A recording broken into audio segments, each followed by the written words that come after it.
In this video, I'd like to share my very basic, straightforward approach to becoming a naturalist.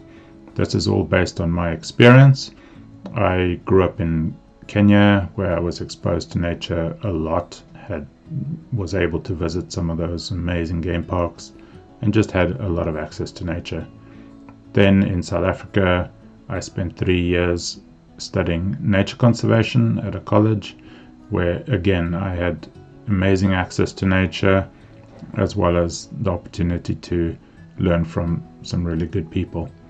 And then I moved to Namibia, where I became a tour guide, and my life really revolved around getting to know nature as much as I could. I've had the opportunity to be a naturalist in different settings.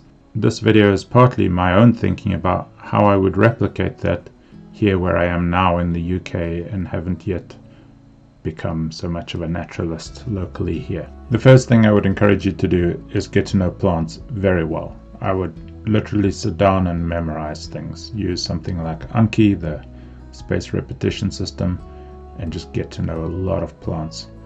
Basically, you want to know all the important indigenous plants that are in the area around you, most of the important plants from around the country that you live in, and just get to know a bulk of plants. Instead of just sitting down and straight up memorizing, you want to be able to recognize things in nature. So get out to the area that is closest to you, that you have access to nature, and get to know the plants there, on regular visits. Slowly chip away at getting to know all those plants. This process will take you many years, so it's not something to accomplish quickly, but getting to know the plants is really, really beneficial. I learned this firsthand when I was a student. When I arrived, we heard that there would be a test in our third year where they put hundreds of plants out in a lab for us to identify. It could be leaves, it could be bark, it could be all sorts of parts of the plants from hundreds of plants. And so throughout the 3 years of my studying nature conservation, it was something that we were always doing when we were out in nature. We were just constantly learning plants and sitting down and memorizing them, looking through the plant books and so on. And I found that incredibly beneficial. When I moved to Namibia to become a guide, I took the same approach, and I was really grateful that I did that. So plants is super important. Learn a lot of them, learn them deeply. For me personally, I would suggest learning the scientific names. It can be a bit obscure stuff, but at the end of the day, it helps you get access to scientific literature and getting to know the place more deeply. As you get into knowing the people and so on who are involved in nature, just knowing the botanical names will give you a big advantage. The second thing I'd recommend is getting to know birds. To really get to know birds, one thing you will need is a good pair of binoculars. You don't necessarily need the best, but having a solid pair of binoculars will help tremendously. You basically can't get to know birds very well without it, because you just don't get a good enough view of many small birds. But the approach to getting to know birds is not the same as plants, where you've got to sit down and memorize things. What I would suggest is starting a personal list of all the birds that you've seen. Sometimes making lists gets a bad rap, but for me it's been hugely beneficial. It's a way to make you more enthusiastic about doing it.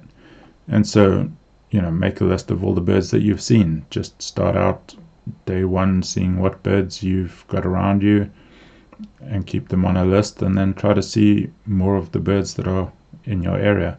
As you get out and get to see these birds, you start to become familiar with birds that are common around you and get to know them better and better.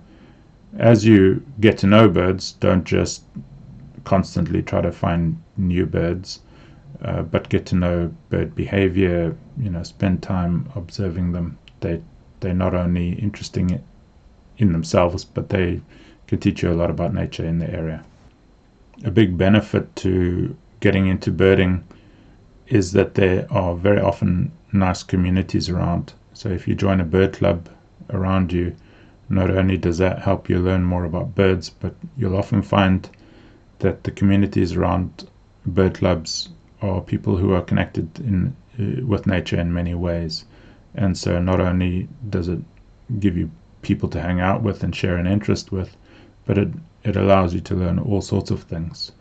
After you've got to know birds fairly well and you've got to know a good few plants, the next step would just be to get to know common or important animals in the area of all sorts. When I say animals, I'm talking about insects, spiders, small mammals, large mammals, reptiles, amphibians. Get to know the important ones in your area.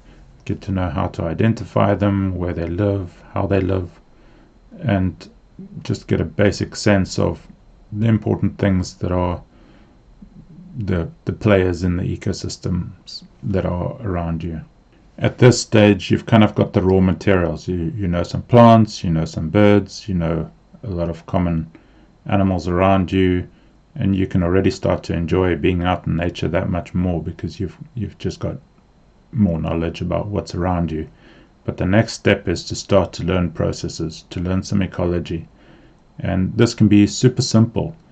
Just start observing what the birds that you see around you, what are they eating? How do they change what they eat through the year? What preys on what eats what needs what to live? What plants do birds use for building their nests? All these sort of simple processes, but start to be a student of the processes that are around you. That will just build and build and make nature so much more interesting. This is where you get the stories of what is occurring in nature around you. Not only do you learn the processes and they start to become interesting, but over time you start to see what changes. If you learn what birds are doing one year, you might see that in 2 or 3 years they're doing something different. Is that because they just have a range of things that you didn't see before, or is it because of climate change? All these different systems and processes become super interesting. As you learn those things, it just becomes more interesting to dive deeper, learn a bit about evolution of the species that are around you, what is known, learn the geology of the area so that you've got some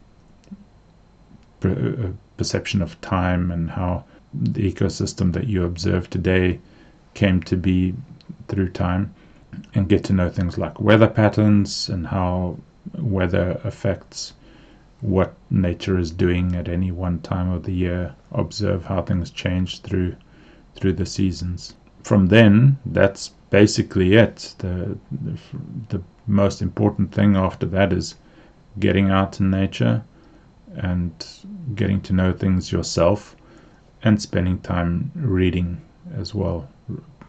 Read some good books that cover some of the ecology.